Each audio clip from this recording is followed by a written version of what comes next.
I talk about calcium channel blocker. Let's start it. We have to talk about the classification of calcium channel blocker and mechanism of action, therapeutic effect, side effect, and also contraindications of calcium channel blocker. So the first things we have to talk about the classification of calcium channel blocker. There are two types calcium channel blocker: non-dihydropyridine calcium channel blocker and dihydropyridine calcium channel blocker. Let's moving on non-dihydropyridine. There is two drug, verapamil and diltiazem. Now we talk about you all how did work this drug and how they are different from another group, dihydropyridine calcium channel blocker. Non-dihydropyridine worked primarily on the heart, but diltiazem is not. Diltiazem has both effect on the actual cardiac muscle and as well as vascular smooth muscle. So, verapamil act on the cardiac tissue, but diltiazem they also work the vascular smooth muscle. Now we talk about dihydropyridine calcium channel blocker. The drug are amlodipine, nifedipine and felodipine. Amlodipine is very commonly utilized dihydropyridine calcium channel blocker.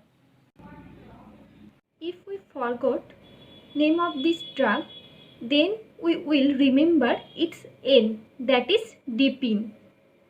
The dihydropyridines are amlodipine, nifedipine and felodipine. They act on the vascular smooth muscle. Now moving on, mechanism of action of calcium channel blocker. Now we talk about how the non-dihydropyridine work on the heart.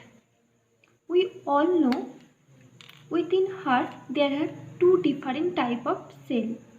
They have an intrinsic kind of conduction system. It's basically consists of AC node and AV node, bundle of His and Purkinje fiber. The AC node send the action potential down to AV node, which goes to bundle of His, and this bundle of His send these things down to bundle of branch, and that it going to go down into the Purkinje system. This system is called intrinsic conduction system. What the calcium channel blocker do?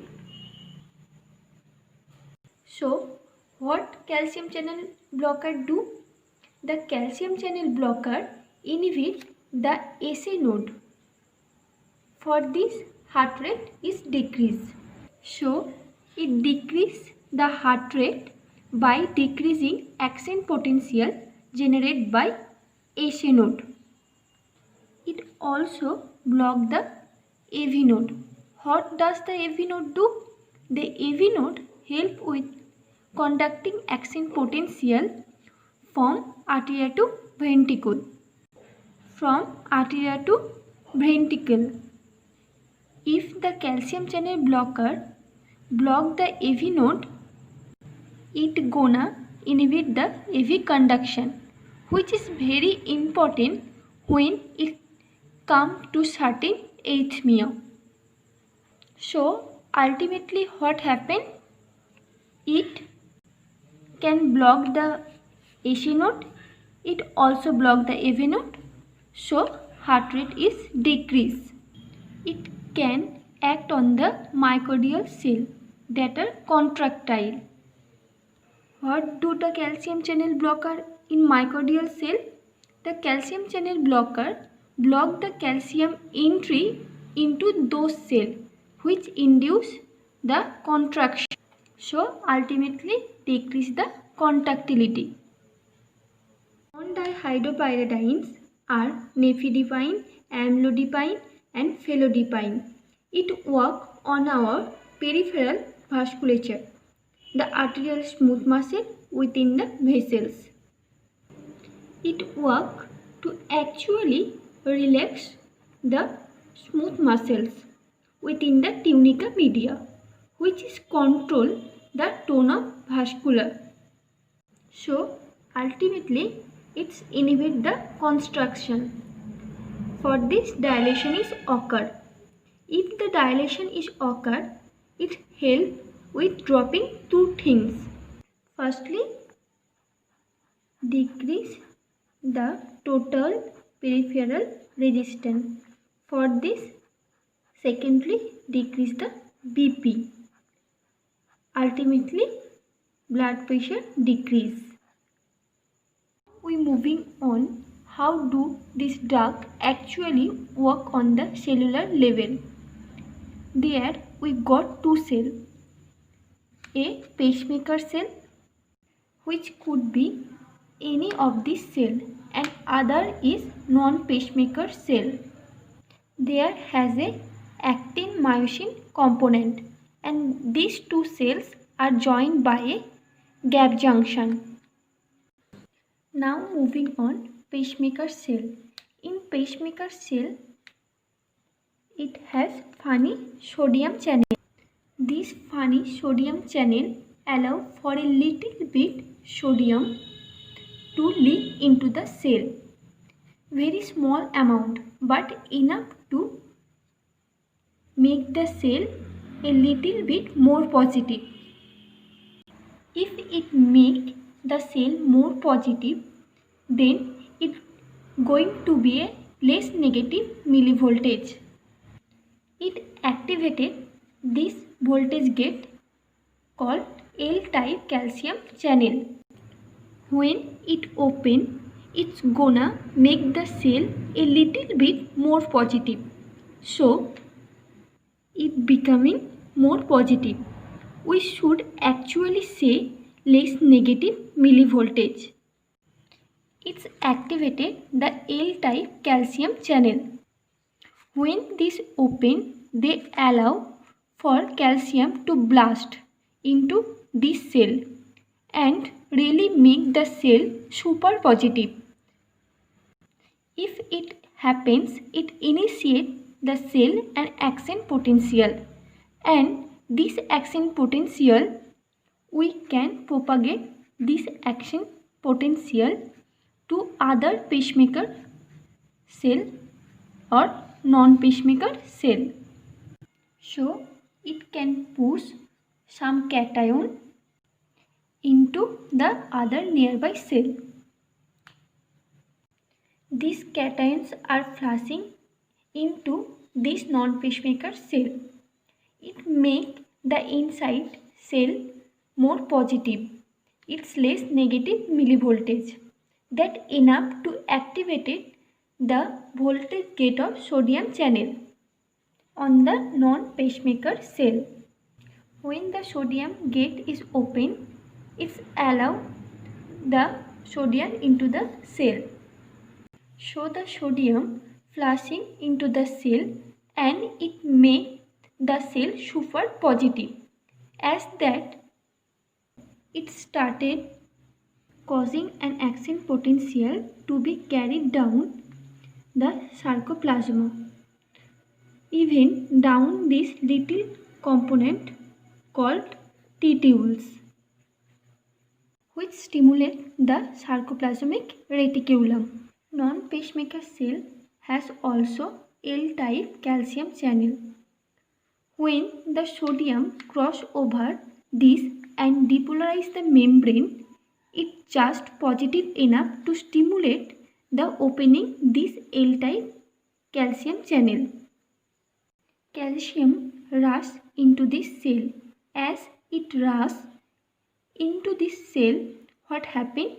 It eventually activated the myosin bind to the troponin and change the shape of tropomyosin and allow for it myosin to back binding to the actin.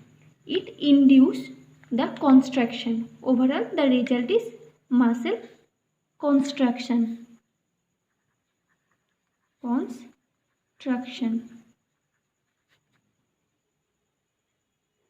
We talk about the calcium channel blocker. What do they do? They blocked the L-type calcium channel. If we take the calcium channel blocker, it blocked the L-type calcium channel. That means the calcium can't come in their cell. There is less positive charge in the cell. Then there is decrease the action potential. That means less positive ion into the cell. Then there is decrease in the action potential. That means less positive ion are getting shunted though the from pacemaker cell to non-pacemaker cell. So the cells are becoming less positive. It is not gonna stimulate the voltage gate of sodium channel. So as well as it going to be less sodium coming into the cell. Less sodium coming into the cell, that means less positive charge into the cell. That is not going to generate action potential. So that's gonna result in decreased influx of calcium. If there is decreased influx of calcium, though the L-type of calcium channel, that's going to result in less of cross-bridge interaction and decrease the muscle contraction. Decrease muscle contraction. So it's happened. Now we moving on. What happened in vascular smooth muscles? It is the exact same in the vascular smooth muscle. There we have this L-type calcium channel. The calcium flow into these actual smooth muscles. This is a smooth muscle cell of the tunica media within vessels that in the vasculature.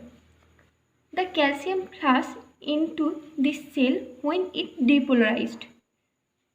What happened when it depolarized? The calcium bind a protein that's called calmodulin and it's converted to CAM kinase.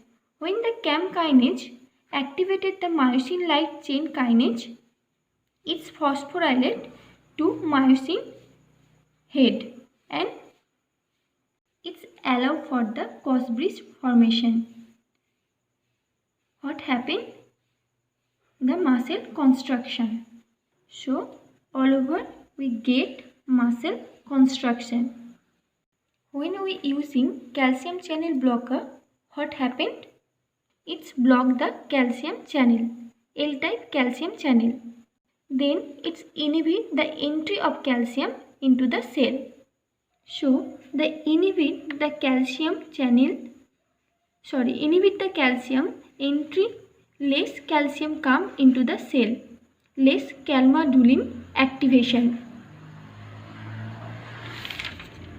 So less CAM kinase and less phosphorylation of myosin light chain and less phosphorylation of myosin light chain, that means less muscle contraction.